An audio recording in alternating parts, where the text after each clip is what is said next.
What's up, WWE Universe? This is Ringside Rain. In this episode, we're going to talk about my reactions to Elimination Chamber 2021. But first, I'm going to ask you guys to please hit that like button for me. It's not going to cost you anything. It's free, but it's going to help me out. Thank you so much in advance. Now, where do we begin? Because there's a lot of controversies with regards to the Elimination Chamber. Well, why don't we just start off with the match that would affect the WrestleMania main event. Daniel Bryan ended up winning the #1 contender match inside the Elimination Chamber for Roman Reigns' Universal Championship. Well, here's my thing. In my predictions video, I predicted that Kevin Owens would end up winning this one. However, I mentioned that I was fine if it comes down to Cesaro versus Daniel Bryan in the final two, which obviously that didn't happen. Props to Cesaro, by the way. I thought he really did an amazing job this past Sunday at the Elimination Chamber. I really wish that he was the one who ended up winning it. Between Daniel Bryan and Cesaro, but he didn't even make it to the final round. It was down to Daniel Bryan versus Jey Uso. I thought that it would somewhat give us a false sense of hope that we would get a good match versus the Tribal Chief Roman Reigns. However, it came down to Daniel Bryan versus Jey Uso, which made me feel like, oh my God, well, you know for sure it will be Daniel Bryan winning this match because we need to somehow see a match between the #1 contender versus the Universal Champion. So it kind of somewhat made me think right away that, yeah, well, I don't really think Jey Uso is going to win this. So right off the bat, I knew when it came down to those two, it's going to be Daniel Bryan. However, if it would have been Cesaro versus Daniel Bryan, then we would get that showdown.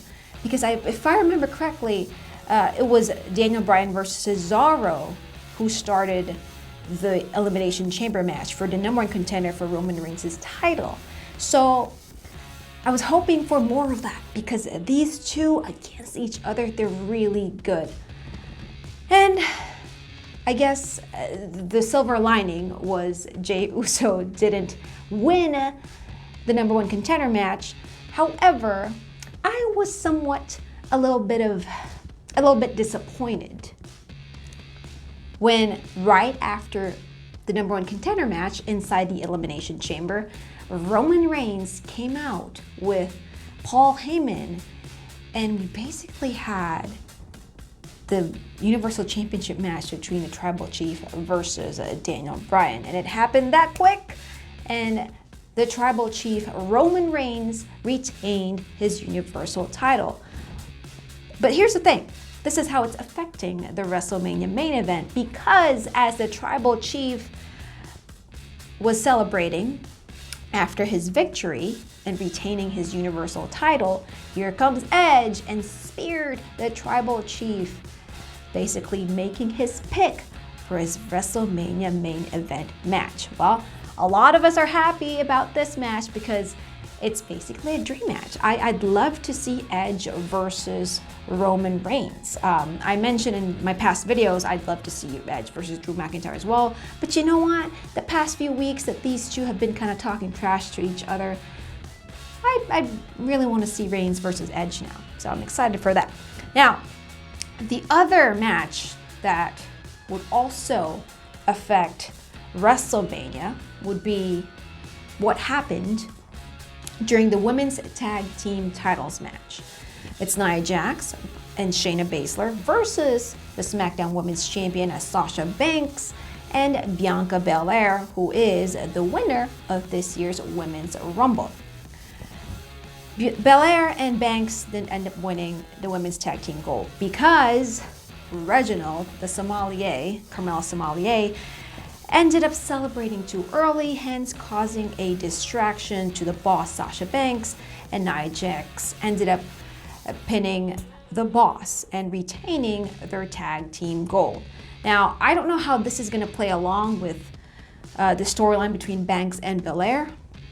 I hope it doesn't become, I don't know how it will build conflict between the two so that way Bianca Belair will pick Sasha Banks for her WrestleMania match.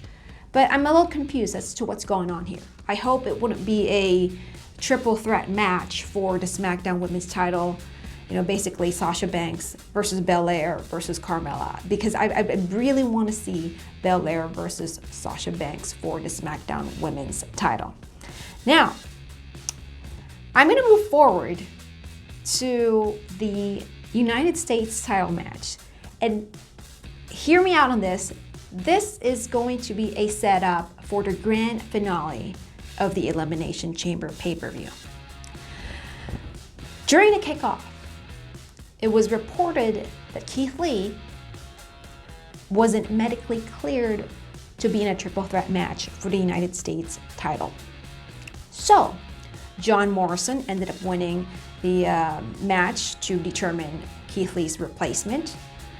So, going into the triple threat match, we have Riddle versus Morrison versus the United States champion, Bobby Lashley. Bobby Lashley ended up losing his gold. He was frustrated, he's mad, and I can understand why. I mean, the guy was basically not pinned, and he lost his title.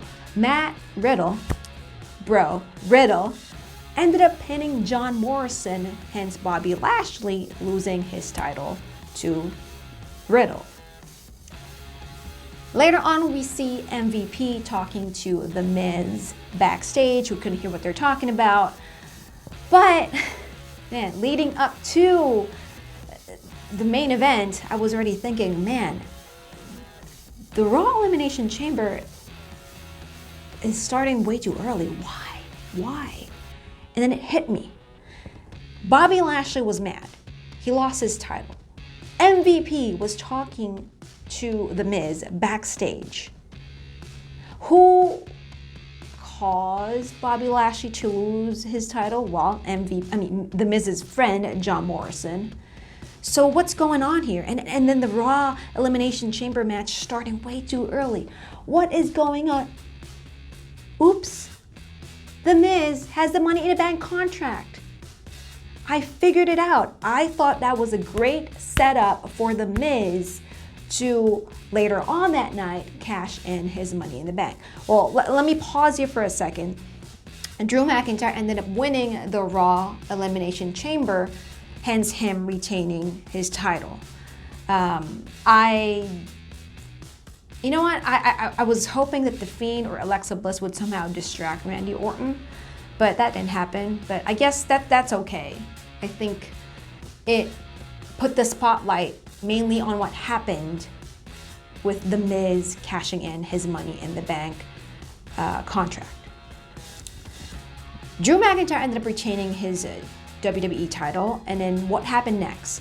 Bobby Lashley came out, attacked the Scottish psychopath, left him basically all beaten up, and then here comes The Miz. The Miz cashes in his Money in the Bank contract, and then he ends up beating Drew McIntyre because, basically Drew McIntyre was down to his last 10%. And that's basically the only chance that The Miz could defeat Drew McIntyre. So I know there's a lot of reactions online as to why did Miz end up becoming champion. But here's the thing though, that's the reason why The Miz had the advantage. That's the reason why Miz had the Money in the Bank contract. The Miz wouldn't really he's not able to beat Bobby Lashley or Drew McIntyre. He's not, let's face it, he's not really that great of a wrestler. There's other guys who are more built to be champions. But The Miz, what does he have to do? Well, he has to be smart, and that's what he did. He was a smart guy at the Elimination Chamber pay-per-view. He was the strategist that night. He was the smartest guy that night, and he ended up becoming champion. Now, I'm not like a crazy, huge Miz fan, but I loved how this whole setup happened for the Elimination Chamber pay-per-view. That was such a great setup. Keith Lee injured, Morrison replacing him.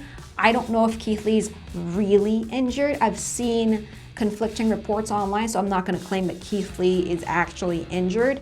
But what I'm saying is what happened at the pay-per-view, at the Elimination Chamber pay-per-view, was a great setup for The Miz to cash in his Money in the Bank contract. Whether you like The Miz or not, please respect the fact that the setup was great.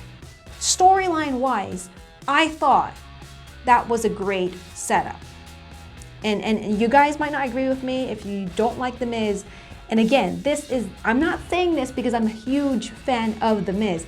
I was actually surprised that he did it at the Elimination Chamber pay-per-view. I figured this was something that he would pull off come WrestleMania. But no, he did it at the Elimination Chamber pay-per-view. Why? Well, talk about perfect timing. So to me, if you're pissed off at The Miz cashed in his Money in the Bank contract, well, number one, that's how people react when someone has an advantage. People usually get pissed off. I don't want this team to win because, they've already won so many championships, or they have the advantage, blah, blah, blah, blah, blah. We hate people who have the advantage. And I don't know why that's always like the mentality, but here's the thing. If The Miz cashing in his Money in the Bank contract at the Elimination Chamber pay-per-view pissed you off, then WWE did their jobs of pulling your emotions. And to me, I was shocked. I was a little bit pissed off too, but not to the point of, I hate WWE, I'm not gonna watch this anymore. I'm not.